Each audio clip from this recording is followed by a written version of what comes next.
They say confession is good for the soul, but no one tells you what happens when the soul doesn't leave after. My name is Father Edwin Mallory. I served at St. Jude's Parish in rural Pennsylvania for almost 30 years. That chapel has heard a lot of things: cries, regret, forgiveness, but nothing like that night.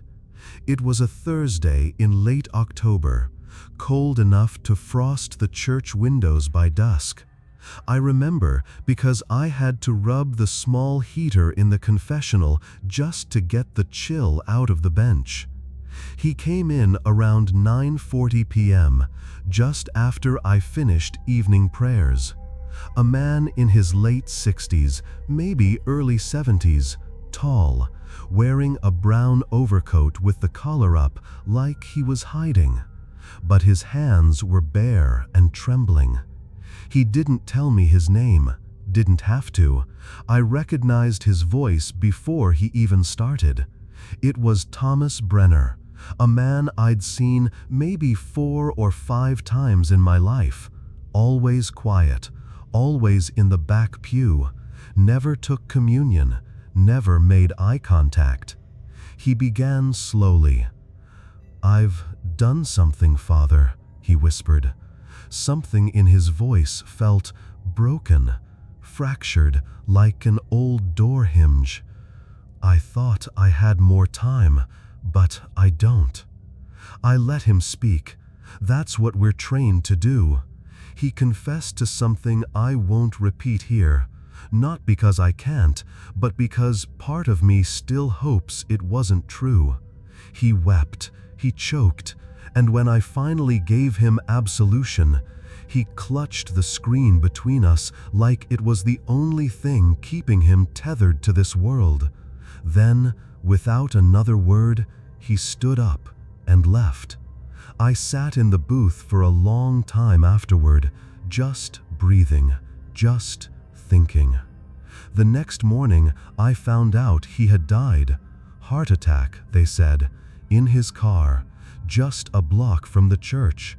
Time of death was called at 10:05 p.m., roughly 5 minutes after he'd walked out of the confessional.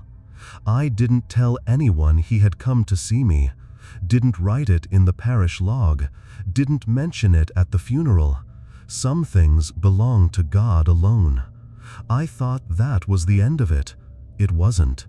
2 nights later, I was back in the confessional. Same booth, same worn bench, sipping lukewarm tea from a thermos to fight the autumn damp.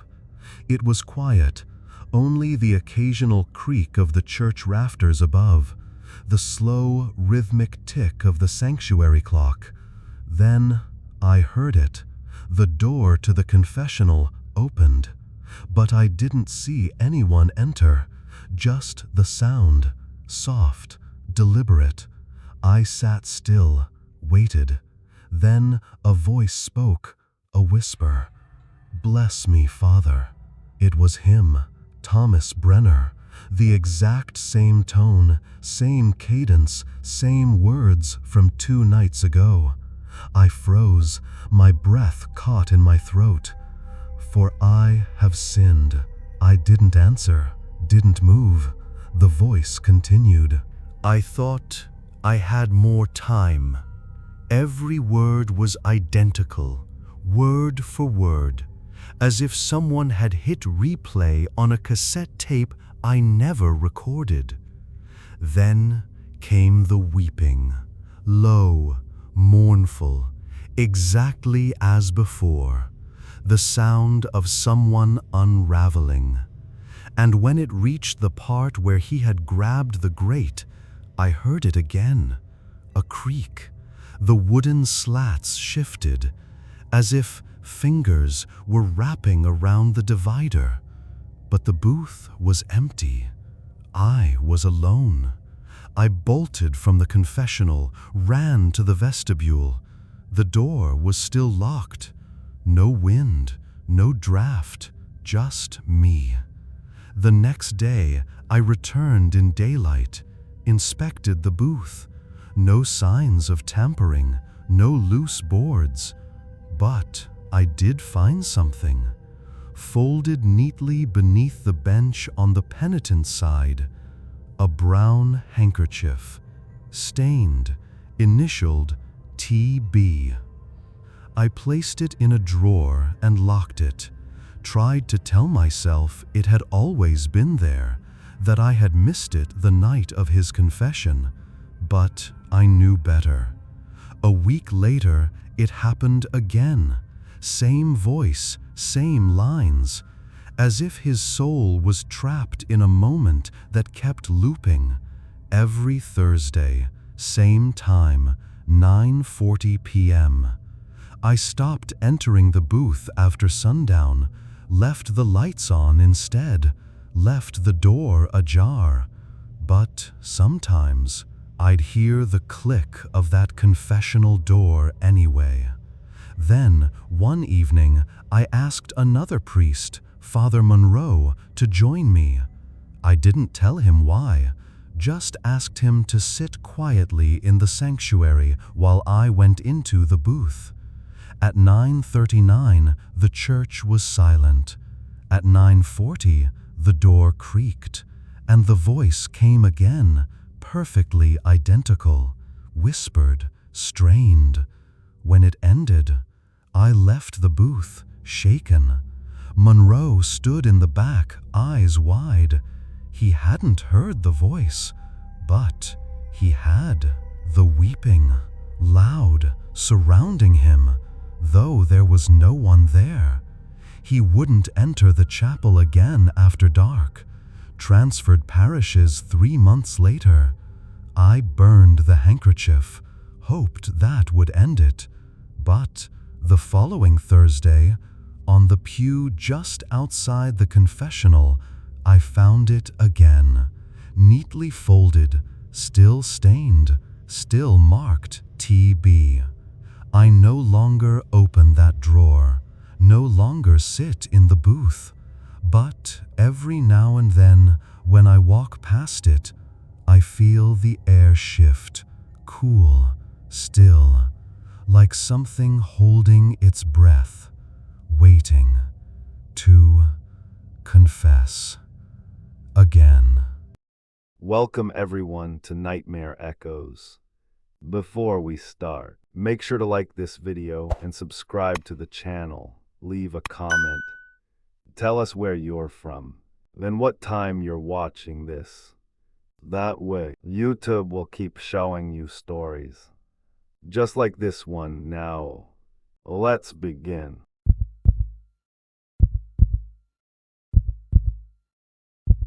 I used to believe prayer could shield you from anything, until I saw the hands, not reaching for something, but waiting, behind the curtain.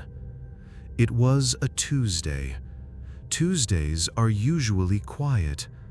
The cleaning staff vacuum after lunch, Father Doyle naps in his office, and I sit in the side chapel, reading, listening, sometimes dozing off. That day, it rained. Not a hard rain, just steady, the kind that makes stained glass weep. Around 3:30, I went to the sacristy to organize candles.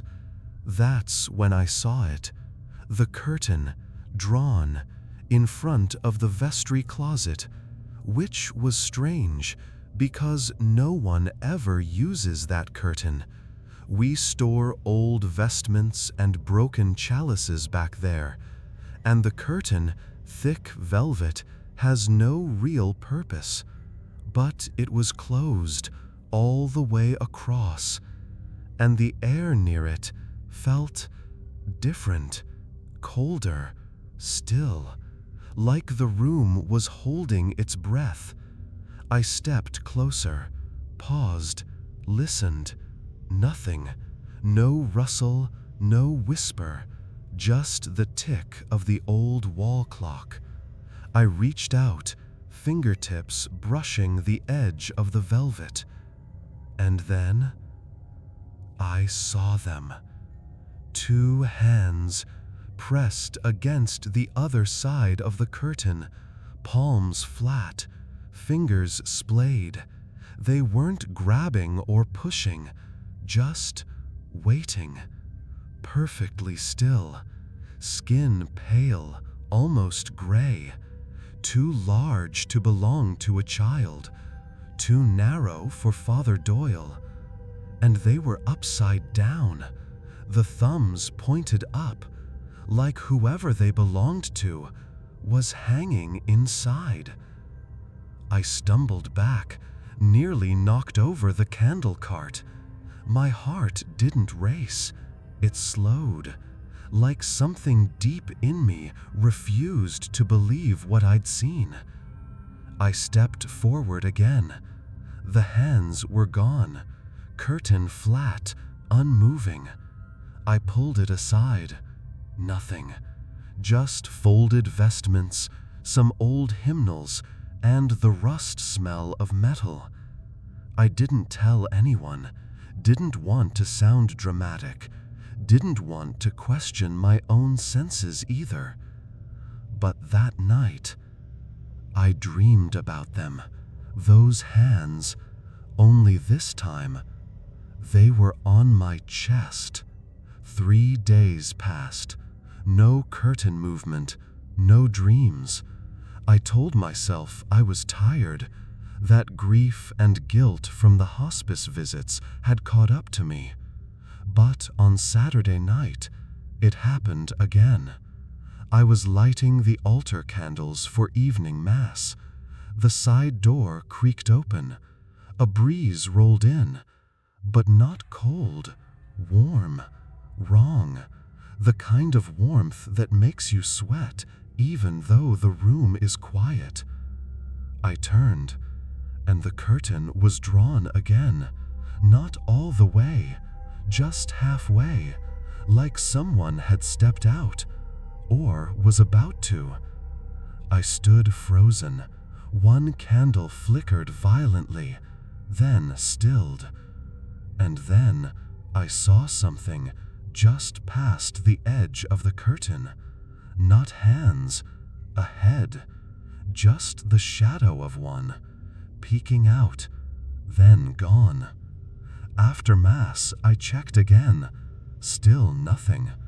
I sat in the pew late into the night, just breathing and wondering, what else breathes when we're not looking?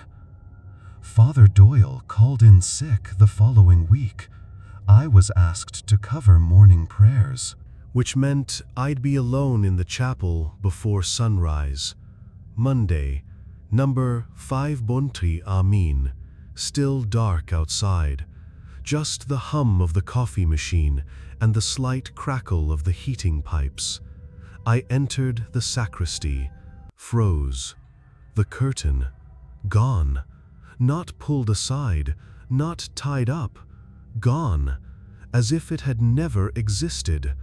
I stood there, staring at the empty rod, bare hooks, like teeth. Something dripped behind me, a soft tap on the tile floor.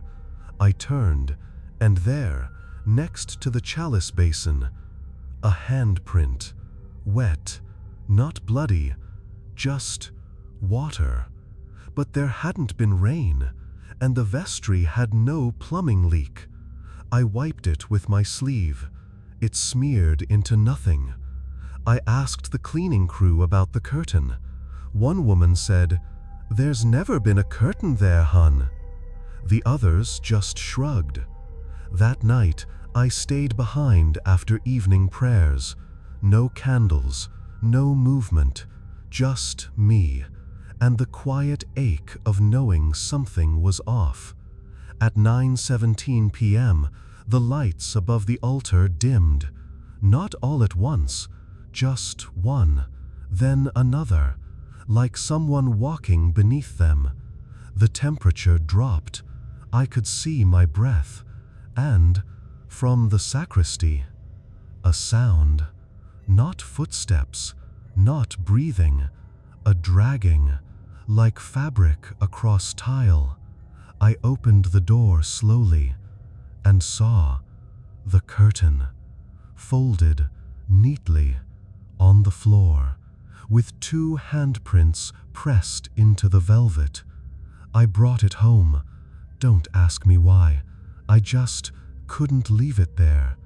I folded it into a box and stored it in my hallway closet. Didn't sleep that night. Every creak in the house felt too deliberate, every gust of wind too rhythmic. At 3:12 a.m., I woke up gasping. 1 minute before 3:13, the exact time I'd seen those hands appear the first time. I opened the closet. Box was still there, closed. I didn't check inside. I won't, because deep down, I don't think the curtain is the problem. I think it's what watches through it, waits, and listens. These days, I still serve, still read scripture, still sweep the chapel when no one's around, but I never enter the sacristy alone, and I never trust an empty curtain rod, because sometimes things don't hide behind curtains. They are the curtain, thin, waiting, and listens.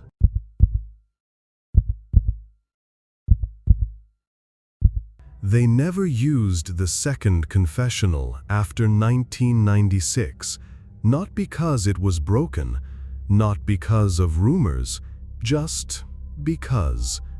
That's what Father Donnelly always told us. He'd shrug, smile like it was nothing. Just use the left one, he'd say. But it was never nothing. That booth stayed locked for over 20 years. No one cleaned it, no one maintained it, and yet it never gathered dust. When I arrived at St. Agnes in 2011, I was told not to worry about it. The church had other priorities. Fewer attendees, fewer priests, more funerals than baptisms. But I asked anyway, why's the right confessional always locked? I got the same answer. Just use the left one. No explanation, just a wall of polite silence. For a while, I stopped asking. I got busy, started handling night services, late confession shifts, hospital calls. But one night, around 9:45 p.m., after everyone had gone home, I heard a click. It came from the back of the sanctuary. I paused, stared toward the confessionals. Only one had its door open, the left one, the one I'd used hundreds of times. But the right one, the one that was supposed to be sealed, it was ajar. Not wide, just cracked, enough to show a sliver of darkness behind the carved wooden screen. I froze. The only key was kept in a metal box in the sacristy, and it had never been removed. No one else was around. The church was locked from the inside. I stepped closer. The lights above the pews flickered slightly, not enough to be noticed if you weren't staring, but I was. I reached for the confessional's door, intending to shut it, and that's when I heard it. Breathing, not from inside the booth, from the other side, from the priest's seat. It wasn't steady, it was labored, like someone trying not to be heard. I whispered, "Hello?" Silence. Then, from the dark, "I'm not done." It was a man's voice, dry, barely audible. I yanked my hand back, checked the hallway, empty, checked the narthex, still locked. No one had entered, no one had left, and yet someone had just spoken. I told myself it was old wood, acoustics, memory playing tricks. I locked both booths, left the sanctuary lights on all night, didn't sleep. The next week, during Saturday confession, an elderly man came in. New face, didn't give a name. He entered the left booth like usual, but when I opened the screen to begin, he said something that chilled me. I used to use the other one, years ago, before they locked it. I asked him what he meant. He said, "It used to know what you were going to confess before you said it." I stayed silent. He went on, "You'd kneel, and before you opened your mouth, it would answer you, not forgive you, just answer." I asked him who it was. He said, "I don't think it was a priest." And then he stood and left without saying another word. Later that night, I looked through the parish logs. Buried in a 1996 entry was a single line: "Second booth decommissioned after repeated incident reports. Voice heard when empty. Last used by Father Kane. Transferred the following week." No further notes, no forwarding info. I called the diocese archives, asked about Kane. They said he'd retired suddenly, moved to a cabin in New Hampshire, unreachable. I should have left it alone, but something was pulling at me. That booth hadn't been opened in decades, and yet someone had been inside it, and they knew me. A month passed. Then one evening, after locking up, I passed by the booths. The right one was open again. Inside, clean. No dust, no cobwebs, no creaks. Just a folded slip of paper on the kneeler. I opened it. It read, "Confession isn't about forgiveness. It's about binding." I dropped it, shut the door, ran the other direction. I began sleeping in my office, lights on, rosary under my pillow. I told no one, but I started noticing the pattern. Every time I heard the booth open, it was exactly 9:46 p.m. Not before, not after, and always when the church was supposed to be empty. I stayed away until I couldn't. It was All Souls' Eve. The sanctuary was dim. Candles from earlier Mass still flickered in the side chapel. I'd just finished locking up when I heard a whisper from the back, faint, croaking, "Your turn." It came from inside the right booth. I turned slowly and saw the door wide open. But this time, the priest's seat was occupied. I saw a figure, head bowed, wearing black, motionless. I approached slowly, couldn't breathe, couldn't think. When I reached the screen, I didn't open it. I just whispered, "Who are you?" There was a pause, then just 2 words, "Still listening." The lights flickered, the air shifted, and the booth was empty again. No sound, no heat, no life. Just the overwhelming scent of frankincense, too strong, too sudden. It made my eyes water. I left the church that night and never returned. I resigned quietly. They sent a replacement within a week. I didn't tell him. I couldn't. Because part of me still hears that voice. Not every night. Only when I feel closest to silence. Only when I'm almost ready to sleep. And sometimes, when I feel regret creep in, I hear him breathe and then whisper, "I'm not done." Even after all these years, I still avoid the east transept after sundown, still glance twice at the confessional, still wonder if some prayers were never meant to be heard. Maybe silence isn't always holy.